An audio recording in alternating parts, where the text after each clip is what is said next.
Three, two, one. Fuck. And we're recording with my buddy Jack McDermott. I am dog sitting for a neighbor right now, or a friend, not a neighbor. Kind of a neighbor. Point being is I'm not in my studio, obviously, and won't be for a couple days. So, and I'm sick as shit. So the audio quality is going to be a little less good. The video quality is going to be notably less good, and my hosting quality is going to be significantly worse because I feel like dog shit. But my buddy Jack McDermott has been on here several times. I've known Jack since fifth grade, since about a month before 9/11, which is a weird marker. But point of all that is, all that bullshit aside, let's just jump to it. Can you explain to me what an NFT is? I know what it means, non fungible token. I listened to Tim Dillon rant about it, but I still, what is it? Essentially a creative work that's cryptographically signed by the creator on the blockchain. So it's sort of like a collectible item, sort of like a basketball signed by Michael Jordan, or a Okay. vinyl record signed by James Taylor, or a painting with a certificate of authenticity, but online. Okay. And how is it that, excuse me, how is it turn off my phone. How is it that people can sell things like famous gifts, like the neon cat, or like memes, or I think Mark Cuban is selling his tweets. Like Right. like what like it where's ownership? Is it like, do I own it now? You know, did I buy the New England Patriots and now I get all the revenue from the Patriots? Did I what is it? So you can own it because it's sort of like there's a cryptography sort of signature to it, and when you own it, you can sell it for a higher price, or you can actually earn royalties upon a resale. So what gives Mark Cuban's tweets value, for example, is that it's sort of like a signed work by Mark Cuban. It's sort of like a people have their man caves where they display their different Hmm. collectible items, model train sets, or different sort of works of art of the famous people, but in sort of in a more remote world, or more online world, no one's really going to your man cave or seeing your sort of your collectibles. So it's sort of owning different things of your interests, of your favorite artists, your famous people, sort of all your interests, and you can resell for a higher value once more people realize that those people are brilliant. Are brilliant. That was actually the best explanation I've heard yet. The props to you, Jack. Yeah. Okay, so it's okay. A man cave. Yeah. You got Tom Brady's signature, or you got fucking Michael Jordan's headband. Yeah. Right. Okay, so it's more Exactly. of like it's like digital. It's like a digital man cave, kind of like digital clout. Like I own Exactly. one of Trump. So instead of like a picture of me and Trump or me and Obama, it's okay. Okay, and It's then like social like what? for example, like 10 years ago in 2010, I would have thought that everyone read everything online. So Mhm. paperback sales would go to zero, but they haven't gone to zero, and they're still doing okay. And it's because people like having a book on their books on their coffee table to sort of signal to or show their guests that they're smart. So it sort of signals that you're a true fan of somebody, or a longtime fan. You're signal to the actual creator. It's sort of like a social signaling aspect Okay. of it too. Okay. Now, how? What? I mean, I guess all money. I guess all money doesn't have any real value. It's all social agreement, right? I mean, we say it's backed by Right. gold, but who? What is an NFT? Just like, I mean, is it value in the same way that like Pokemon cards have value? Like, Exactly. So Pokemon cards have value. Different Yu-Gi-Oh cards or different collectible cards, trading cards, based sort of like a Babe Ruth signed a baseball card. mhm. Baseball card in the traditional sense for sure. So if I wanted to make one, could I sell like individual podcast episodes? Could I sell like episode 403 with Tommy and Jack McDermott? Yes, you could upload it to OpenSea and upload an audio file and sell the podcast as an NFT. Okay. And but do I get to continue? Do I get to keep the? Do I get to still upload this episode to YouTube? Like, does that person now own it, and can they tell me, take it off?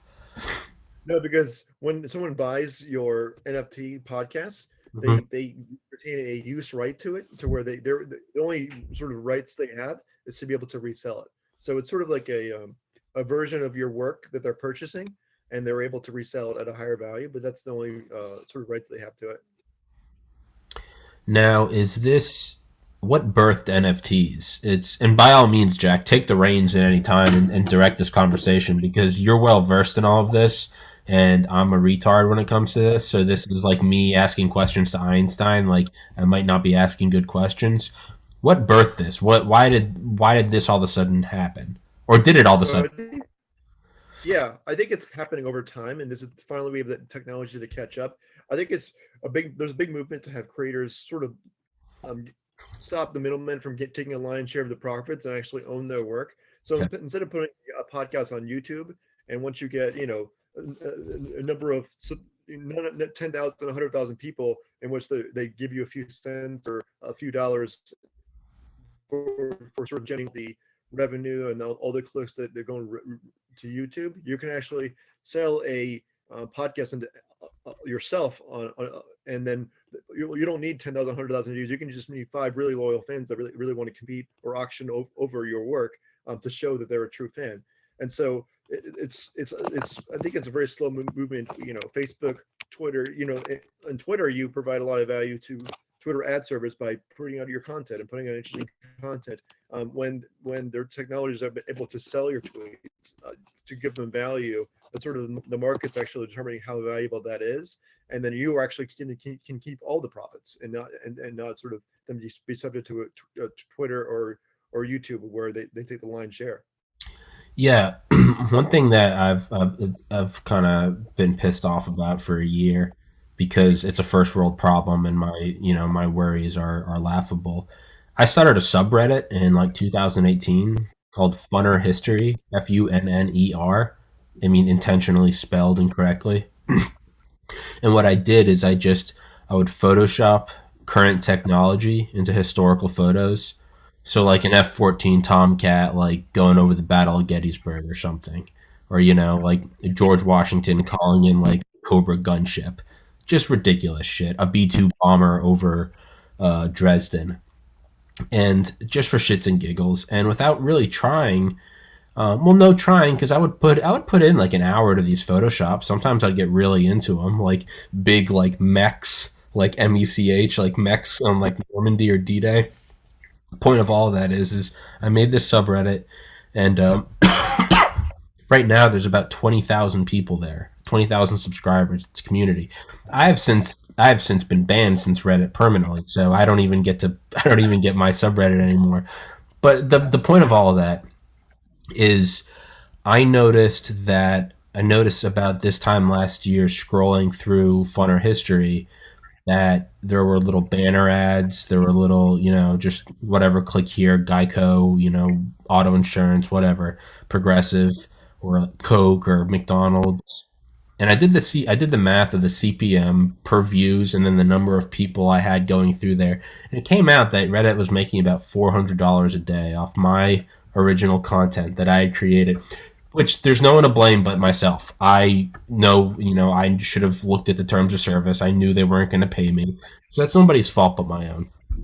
The point of that whole rant about Funner History is I feel like that could help the content creator like myself in the future where Reddit's not going to give me a sweet, an awesome, what, 100, so what's that, 3,000 or what, 30,000? How much is that a year? 1,000, 30,000, 120,000? Who knows? It's over 100,000 a year, right? 400 a day. Would an NFT come into play or be valuable to someone like myself, hypothetically, if I could like sell those individual pieces, like not as art, not on a poster, but like, hey, you can own this piece, right? Like the Hindenburg over like the pyramids or some shit. Exactly. So you can either sell your individual pieces or you can sell sort of a collection of your content. Okay. So it's sort of the interest that's generated out of that wouldn't necessarily be $400 a day, but it would be people actually wanting to own your content and you actually be able to sell your content directly and not have Reddit take the line share. Now, am I stupid for trying to sell my own hoodies like Snoop Loops, which is Snoop Dogg No, covered in Snoop Loops or covered in Fruit Loops? Or like, should I just be selling like the images? Should I just not even be doing like physical hoodies? I think both have value. I mean, a hoodie keeps you warm, and then also but also if you wanted to, you wanted to show up that you're sort of invested in a bunch of different upcoming artists like yourself. You can also display sort of that content where everyone lives most of the time, which is online. You can so you have like a Snoop Blue chair verification mark or a Snoop Blue signal, sort of that sort of you purchase that you're TPC supporter, and you're a true fan. Fuck yeah. So now, what keeps can NFTs be sold? Like, is there like a like the whole conundrum of fractional reserve banking? Like, can I be selling multiple NFTs for one thing? Yeah, you could. So it depends. You can make as many copies as you want. You need to specify a number of copies to make. I mostly advise people to do one. So sort of a big thing about collectibles is that it's one of a kind. But Hmm. if you have 10 items you want to 10 copies of this you want to give out, or a certain number of copies, you can. But it's up to you as the artist. So, could NFTs be used for money laundering? Like, it seems like I get the whole idea, but the first thing that popped in my head, and I was like, this is a fraud. This is a tax fraud. No, I think the very common trope with cryptocurrency and with NFT or any the blockchain world, that definitely a money laundering is possible. I think it's also possible doing it in the real world, in the physical world, with cash as well. I think I mean, every drug deal is done with cash because it's untraceable. The thing with NFTs is that it's fully traceable. All the information is public, and so if you try to do money laundering through NFTs, and if the IRS ever catches wind or anything catches wind, they can trace it all the way back in sort of on a public blockchain. So Okay. it's definitely not the best strategy because it's all public information and transparent. Yeah. Now, what about counterfeit NFTs? Am I am I like could you be like the proverbial like 90-year-old who gets a phone call and it's like, hey, a Nigerian prince wants to give you 700 quadrillion dollars. I just need you to sign it, and you're like, fuck, this is my lucky day. Eh, Like, is Exactly. that be happening Yeah. to like technologically Yeah. illiterate fucks like myself? Yeah, so I mean, I could sign up. I could also sign a Michael Jordan basketball with the Michael Jordan signature and try to sell it. Like I can call someone, pretending in the physical world. So all these things are possible. But the cool thing about blockchain and NFTs is that you can sort of all a creator's uh, address is going to be public, and so sort of down to the T, it's like a sort of string of letters of a photography that you can see where the creator is, or the famous artist. And so you can actually, it acts as a certificate of authenticity. When you look at the NFT, you just click on it and it shows the cryptography address, and that matches up exactly to the say the famous artist or athlete or a comedian. And it's literally impossible to counterfeit because it's sort of that's how it's signed. Did you see there's this video of this guy that started to kind of go viral like a couple weeks ago? And he only Yeah. uploaded the video in the last like month, but it's it's an upload from 2013, and it's like a selfie camera, and he sounds like Seth Rogen, and he's like, today's a historic day, Bitcoin is about to break $100, and it's like, he's like, a lot of people think it might go higher, I don't know, I'm gonna hold on to it. And people have been like asking like, dude, did you hold on to it? And so he uploaded like another video like a month ago, and was like, fuck yeah, I did. He was like, it's kind of weird because I'm rich now, but they're like, what do you do? And he was like, I mine fiat so I can buy more Bitcoin. But the point is it's, which I thought was a great line, mine fiat. But it do you think that there's a greater interest in Bitcoin, probably only being accelerated now, that even financially illiterate people like myself, who, biology major, it's not my wheelhouse, even I can see what, oh, hello, Dougie. I am dog sitting.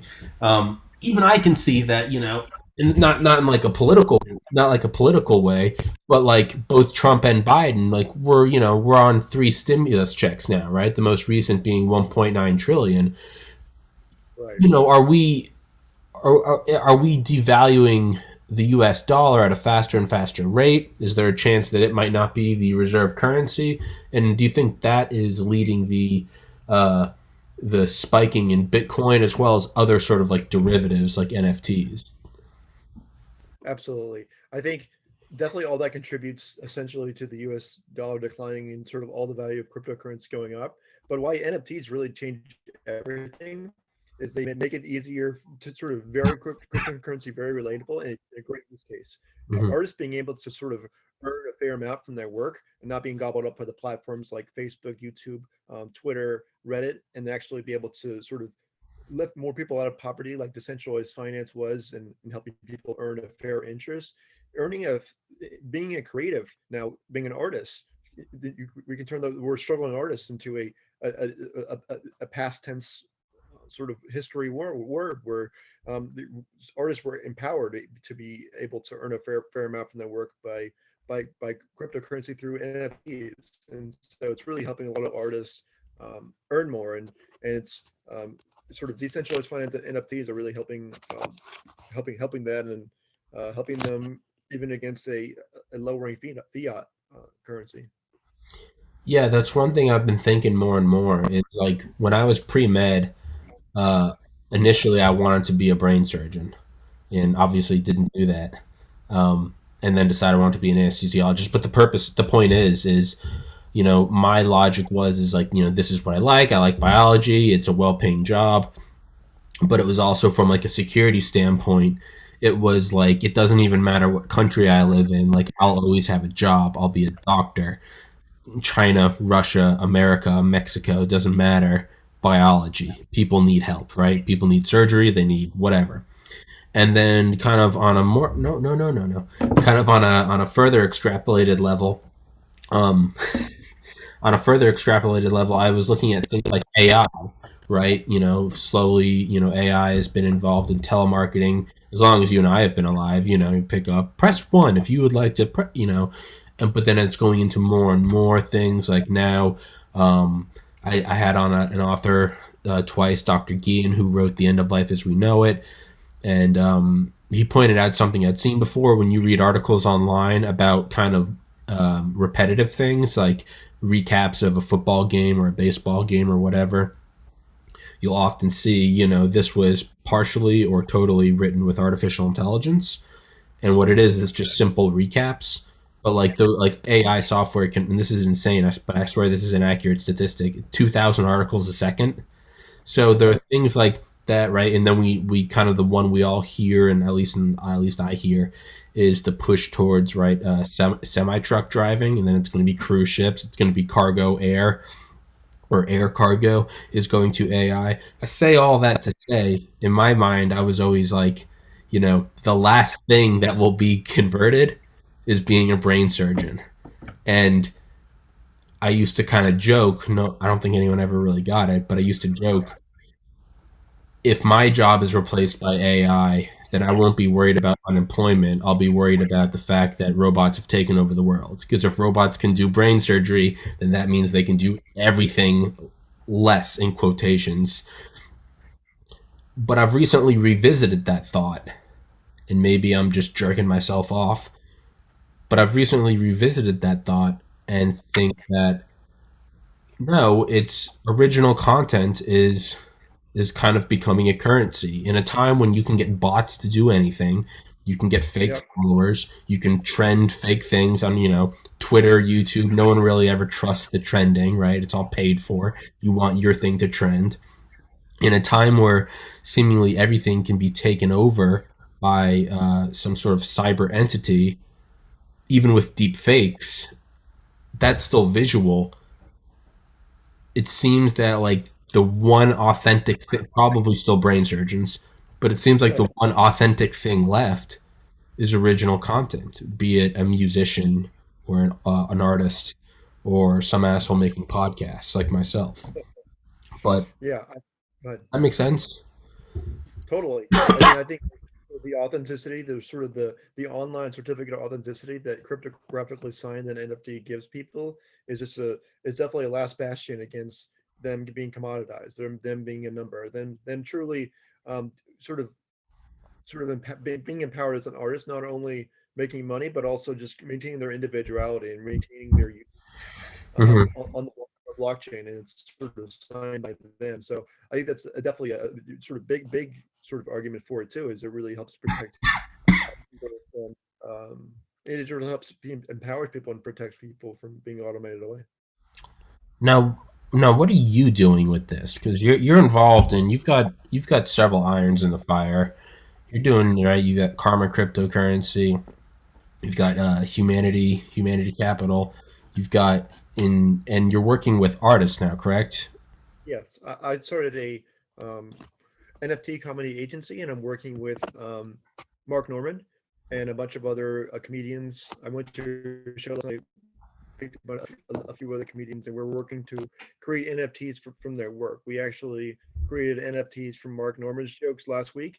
Have had a bunch of offers to buy them. We actually sold one last week, the first ever NFT joke sale. Sort of providing proof that the joke that was created by Mark Norman, and he was able to sell his joke for sort of the market value. Um, and he like does sort of like 100 tweets a day of just jokes that just go into Twitter and just doesn't get paid, and just Twitter sees the rewards from like hundreds of comments and thousands of likes and 500 retweets, but he's actually able to like just generate income. He's going to sort of put some comedy videos on there that were taken up by bigger platforms like YouTube. He has like 60 million views on YouTube, or I'm not sure, it might be 100 million. YouTube is a special comedy special last May, which is the special is incredible, but the YouTube's taking up the lion's share of the profits related to the market value of that. Once we put up that comedy special, other of his comedy work that's taken up by bigger platforms, he's going to really see even more of his sort of his work and the value people he's brought sort of recognized by that, and people that want to collect and be show off their true Mark Norman fandom. So it's a really exciting time. We're having other comedians that actually working with another comedian to create a digital NFT art that sort of is a play on one of his sets or jokes. So he's collaborating with a digital artist on that as a way to really make a splash in sort of the comedy NFT era. But there's still a lot of great things. Comedians are also doing podcasts. We're working them to create NFTs, but it's a lot of exciting things right now, and definitely like we're sort of a great industry. Mark Hannibal Burris actually put out a couple of NFTs a month ago too, and so it's really huge industry that it's sort of booming and sort of really taking off right now. That's actually a really good point that I hadn't thought of before. Is like YouTube takes the lion's share, or in my case, they won't monetize you at all. But you can still make money, right? It's if you're PewDiePie or Joe Rogan or someone, like you can still make Right. you can still make crazy money. But I never thought of. And then there's things like Instagram, right? You can still put the link in my bio, right? Go buy whatever. But yeah, something like Twitter. If you're, I think Obama has the most followers. Not that Obama's hurting for money, but if he was, yeah, I mean, he's not seeing a dime of that, right? Or any comedian, right? A lot of comedians' Twitters are their own kind of comedy special, right? You get to see these unique takes on things. They're they're time sensitive. They're very topical. It's about like a thing that happened that day, and then it's kind of you can't go back on it in several years and look at it. But it is entertainment, and as far as I'm aware, no individual can get their Twitter monetized. Yeah, I think you can, but it's even smaller. It's like a tiny percentage compared to even YouTube or other. It's very small. Okay. Like it's microscopic. It's crazy. And you did work, right, or at least at the very least, I know you messaged him because you screenshot it and sent it to me.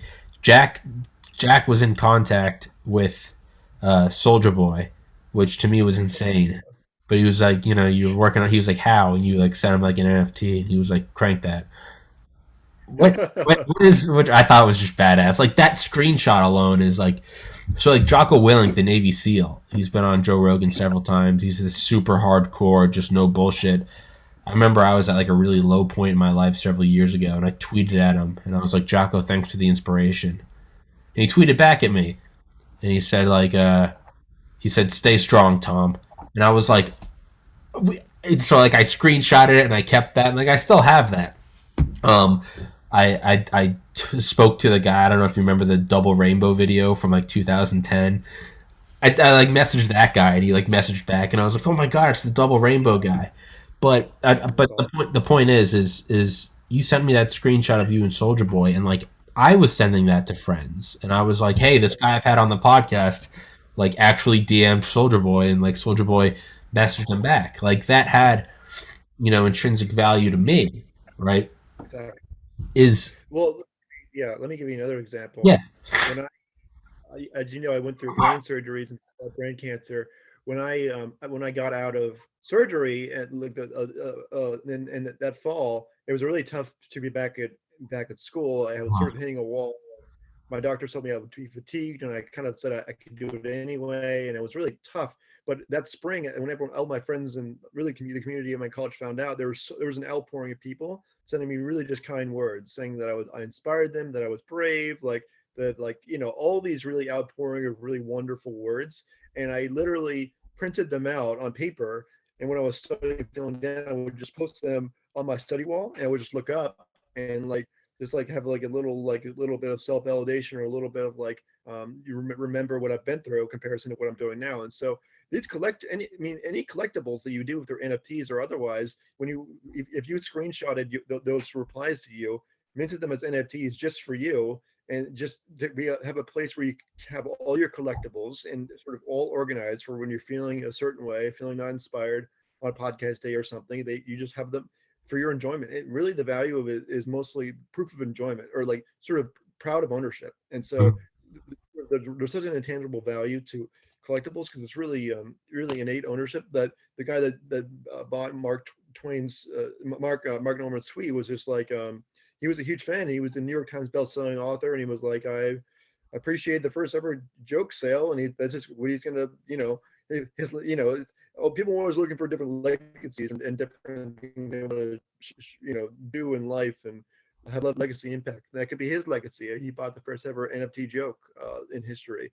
Just collectibles can really have a really great value to people. Sort of, like you said, if you're down, feeling down, and someone says that you stay strong, you screenshot it, it's a collectible, and the next time you're feeling that way, you show it to yourself. It's a really, really huge value, even beyond the monetary aspect to it. yeah. It. I remember, you know, actually 2 weeks from tomorrow it will be 7 years since my oldest brother took his life.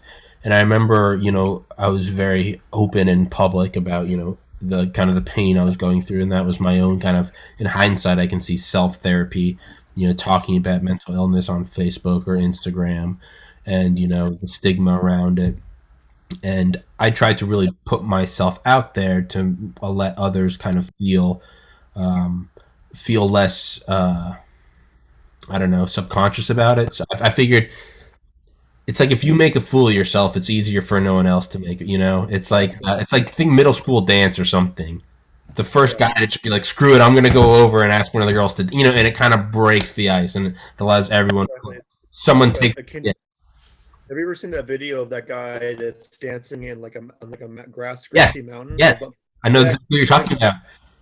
yeah. Yeah, So you get just one person to join you, and then that sort of breaks the ice, and everyone just floods in, just wants to join. Yeah, exactly. I actually, that's a great point. I keep that video. That's one of the ones I keep. I downloaded on YouTube, and I would always go back and look at that, and I would tell myself, and it might have been you. I don't think it was you, but I texted it to someone, and I was like, "This is the podcast." I was like, "This is Yeah, just me dancing like a moron." I got one friend, another friend.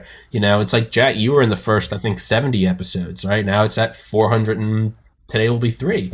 You came on when it was under 100 subscribers. We're sitting at 3,500 now. Like, and it's I was like, amazing. you Yeah, just kind of keep moving. Everyone will move with it. No, I know exactly what you're talking about. Yeah, it's like the one man like dance party at a festival.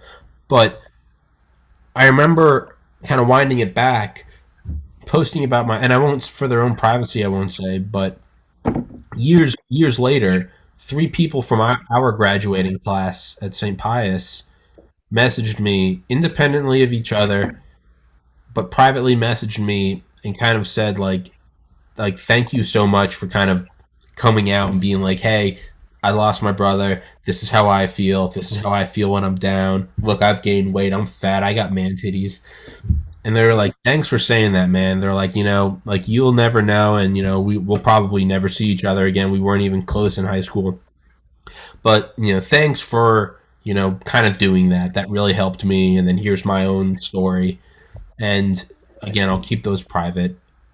But I kept those in like my notepad on my phone, and I Yeah, literally had the title "Read These When Down," and I've had them on my phone for like 5 years. But just little things of just like little shot, right, to keep going. But exactly. there can be so that's kind of like personal value, but I guess that is a good explanation for like an NFT, right?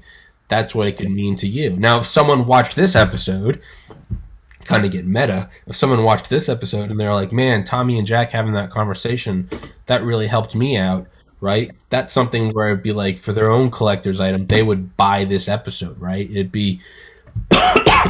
would be something like that. Not saying I'm doing that because I don't want to capitalize on someone's depression, but you get what I'm saying, right? I'm rambling. I'm sorry. Yeah, no, yeah.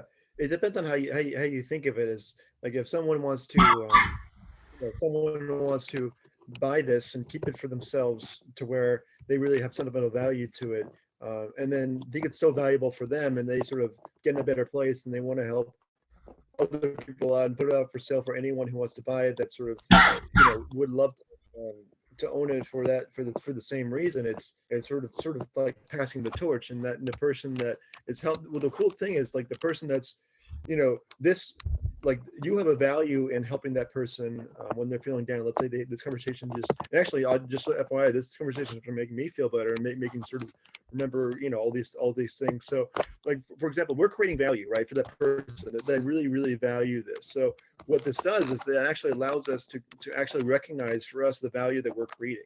So they recognize we have value. They purchase it, which is giving us the value that we created, and then they actually sort of let's say they have like 1 million followers or like have a lot bigger distribution channels. Even I have a pretty good distribution channels.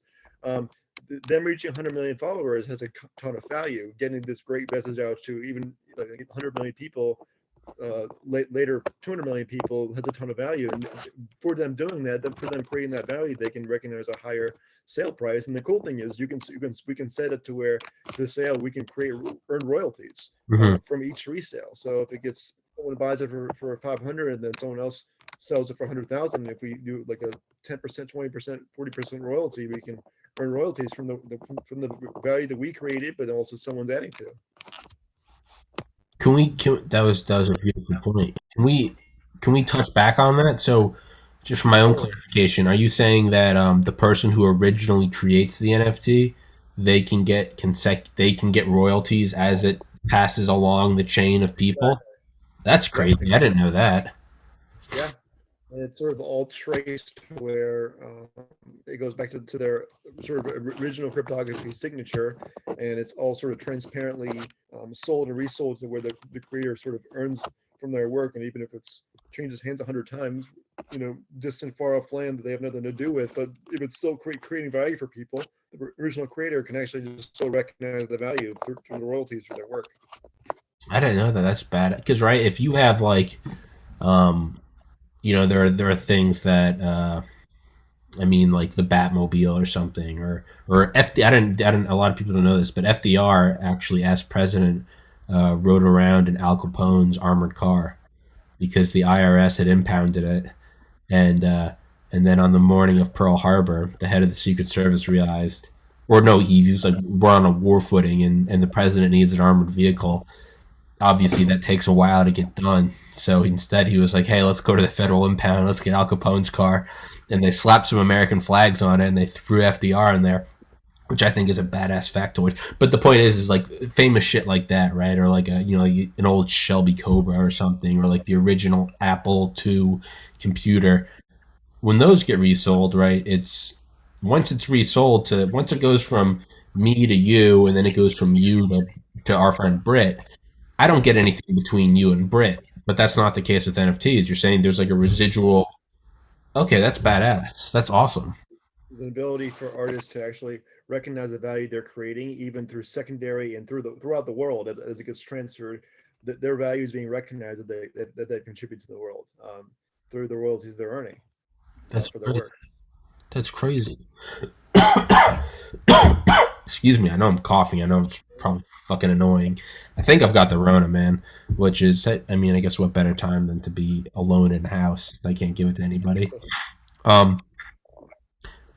So, again, in my simpleton mind, to me, there's Bitcoin, and Bitcoin's black magic, right? It's like it's like a microwave. You put the microwave in, the food comes out hot. Like, okay, we know it's microwaves and it heats up the water, but if you don't know anything about physics, a microwave's magic. To me, Right. Bitcoin's magic. It's just there's the thing and it makes money, and I don't know how. Somebody gave me a Bitcoin. And I actually used it to buy some of my own hoodies for myself, so I saw it was real. I mean, I have no idea how my phone works at all. To me, that's I mean, we literally when I get on my phone on an airplane, I'm like, I'm flying through the sky using this thing called Wi-Fi that connects to space as I'm flying to the sky. I mean, anything really. I mean, cars are magic to me. It's like Yeah, anything that's technology. I mean, like there's like a famous video, like a joke video of like magnets. How do they work? yeah, Like like there's like yeah, it's yeah. yeah, Magnets. How do they fucking work? Yeah. that's all my whole point of like when sort of using these NFTs, using these cryptocurrencies. I always just tell people you don't have to understand it to understand the value of it and to use it for your own work and to actually benefit from it. Just like an iPhone, it helps you throughout your day and helps keep your banking. I know how to deal how a bank works, but it helps keep my money safe and all that kind of stuff. So you don't have to know the intricate sort of cryptocurrency and blockchain and cryptography to recognize that this is just going to be a real benefit for artists, upcoming artists, people that are really generating real value for folks. Oh yeah, I mean, yeah, I guess that makes sense, right? All the hoodies I sell are designs I've done over the past several years. I don't run an inventory shop. It's all done online. There's no inventory, there's no overhead. The hoodies don't exist until someone buys them. They get printed out. I never even see them. I don't know how any of this shit works. And or yeah, even this laptop. I don't know how Zoom. Yeah, Like, what is this screen? Like, this is. I don't. I mean, I know how to punch keys, right? I know some Mavis Beacon shit, but like, I don't know how it. That's all black magic. So that's a good point. You don't need to understand it. But if we can pivot from that to where I kind of, I think I'm correct. I might not be, but I kind of group all of like crypto as like one thing, maybe different currencies like Bitcoin, Ethereum. I don't know, Dogecoin. I know those three. I know those yeah. three exist. Is it correct to say for a stupid person like myself that doesn't understand crypto, are those like three currencies, like the dollar, the yen, and the whatever, the Yeah, they are ruble? Okay, exactly. okay.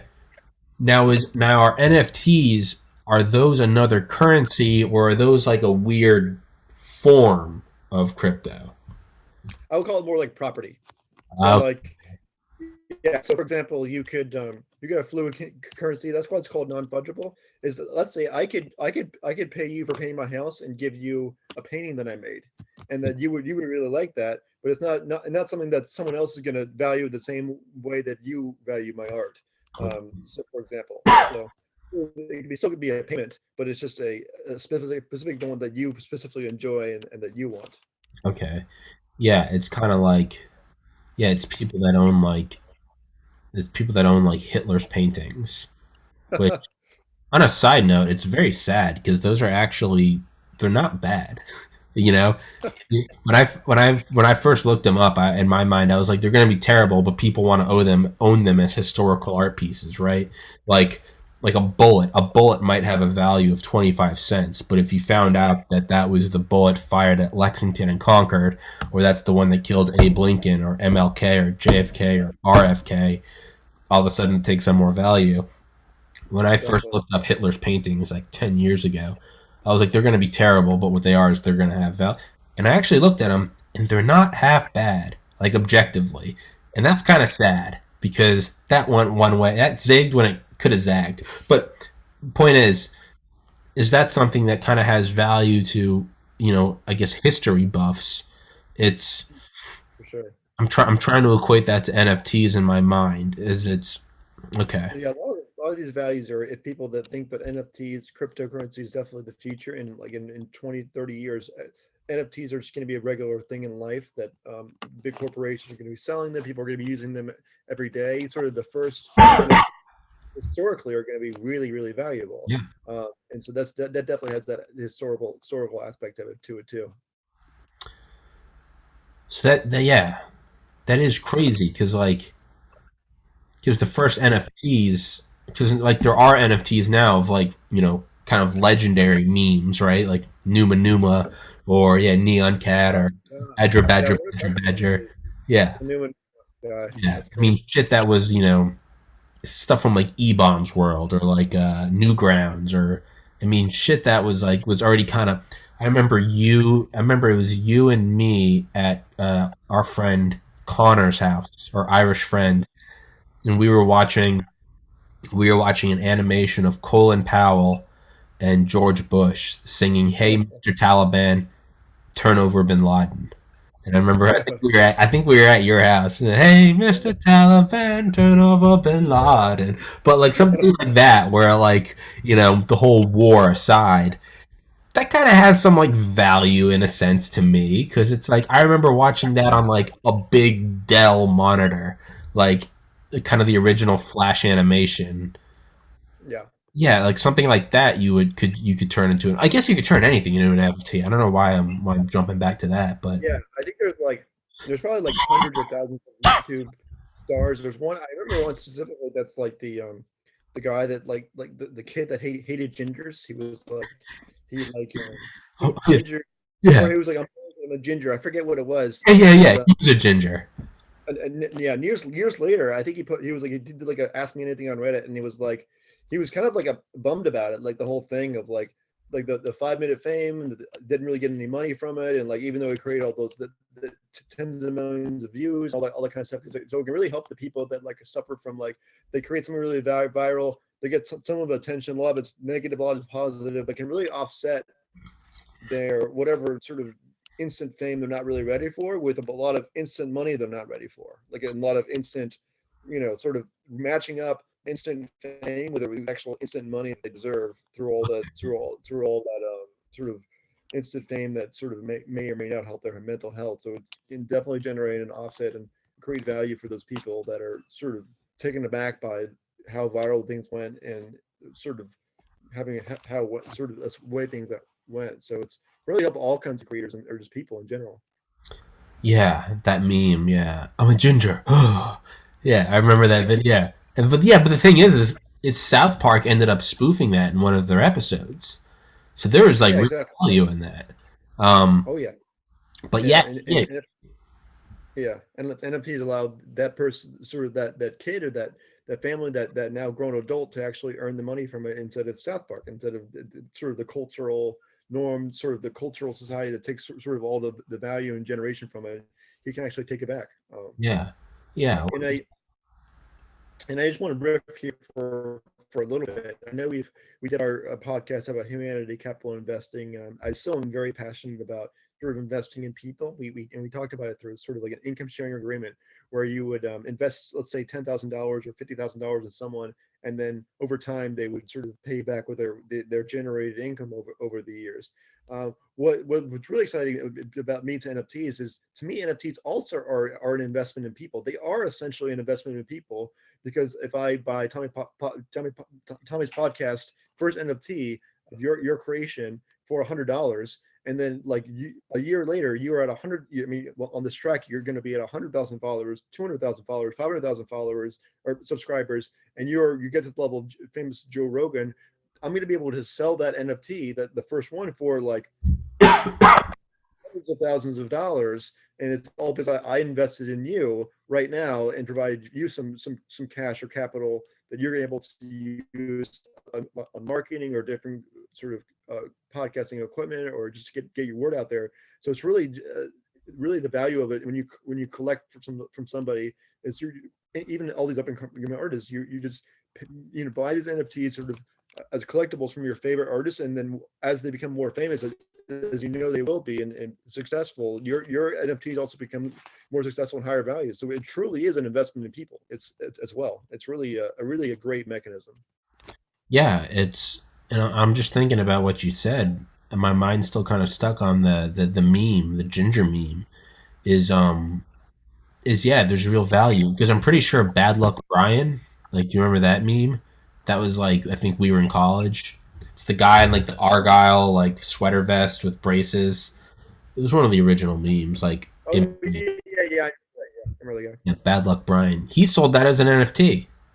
Yeah, And amazing. He yeah, should. so it's He's like probably really getting real money from it. yeah, that's what I mean. You know, or like a Charlie at the dentist, or you bit my finger, Charlie. Like Yeah, exactly.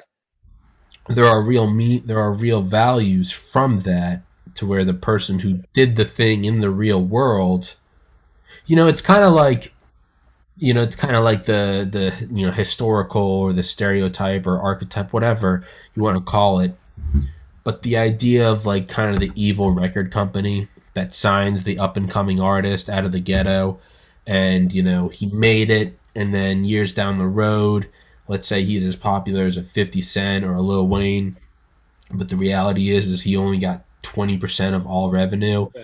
And it's like, man, these big companies are kind of poaching on these guys, and then Yep. something comes along to where like you don't need a middleman. You can just upload to your Right. YouTube, or you can go up on So Spotify. yeah, so Kanye West has wrote so much literature about this. On September October of 2020, he wanted to on Twitter about how contracts are just the worst as far as record labels. They get these guys that are not well educated, they're really talented artists, either in the hood coming up and didn't have access sort of to systemic racism or different stuff. And they get into these contracts with these record labels that they act as the middlemen, but they take the lion's share of the profits. I mean, Kanye's whole song "New Slaves" is about this: is that when you enter into a contract with these record labels, you're enslaving yourself to them, and you're choosing to enslave yourself to them. I mean, Kanye was a huge inspiration to me, and sort of like doing NFTs instead of going to middlemen to take care of everything for you and take the lion's share of your profits is breaking the chains. And it truly is a way to sort of take back your ownership of your rights. And um, you can choose to actually not let all these platforms take all this ownership. And I make it trouble for saying this, like when Kanye was saying that, that's what he was saying. Like at this point, enslaving yourself to those contracts is a choice. Like you cannot sign those contracts. You can sell your NFTs as an artist. You can own what you work. You can earn royalties. You can actually empower yourself. And that's a choice you can make as an artist, and it can really empower you in tons of different ways.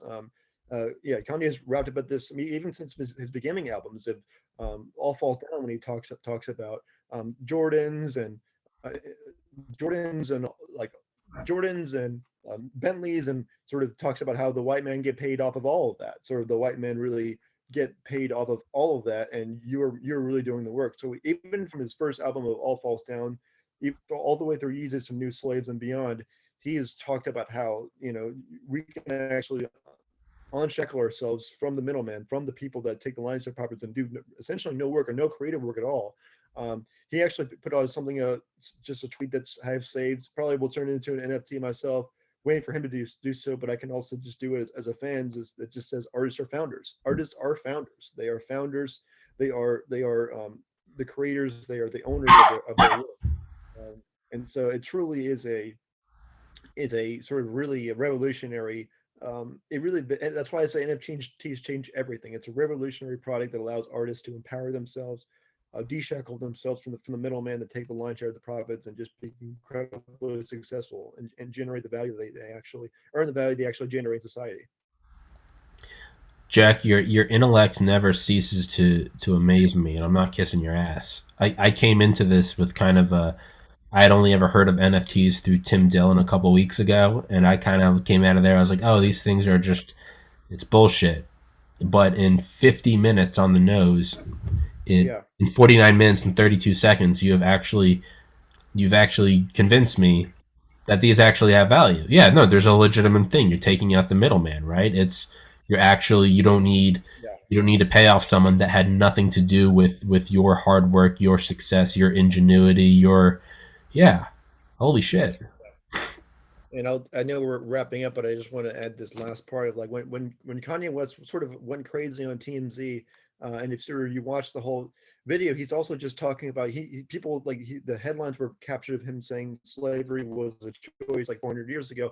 That so he actually never said the word was. He said at this it's been 400 years. At this point, slavery is a choice, and we have a choice as artists to be able to actually unshackle themselves from YouTube, from Reddit, from Facebook, taking all these profits, generate NFTs ourselves, become our own masters, and just earn royalties and create the value. And so at this point, it is a choice, and it's a choice that a lot of artists are making to generate wealth from themselves, generate generational wealth for themselves, not by the CEOs, these big trust fund babies that went from these big corporations ever since Rockefeller, the Rockefeller days. The new generation of wealth will be incredible artists that actually creating generational wealth for their families through the value that they create through work. That's incredible. Yeah, and even that, I mean, I never knew that that was the real Kanye. I always thought it was slavery was a choice. And I thought He Kanye. said, I'm like, that's just he said at 400 years, it's been 400 years and we still in it. At this point, slavery is a choice. And and he's that talking about new slaves in 2016 talks about how we're enslaving ourselves to these corporations, to these middlemen that are taking our putting they there's the lyrics are like they throw on contracts to us. You know, can't read like all this like we can't read. You know we can't like do all this like we don't know we're not lawyers. We're artists. Like yeah, why would you be doing this in order to trick us and enslave us? And so that's sort of what he's been referencing his entire career, even from the beginning. It all falls down when he said, "A white man gets paid off of all of that, of all of our creations." Like that's sort of yeah, and it's a real revolution happening in our culture and in NFTs, and it's been a long time coming. But we finally have a technology that allows us to unshackle us and to earn the value and become our own masters and create wealth for generational wealth for our families. yeah, that's fucking incredible. I love it.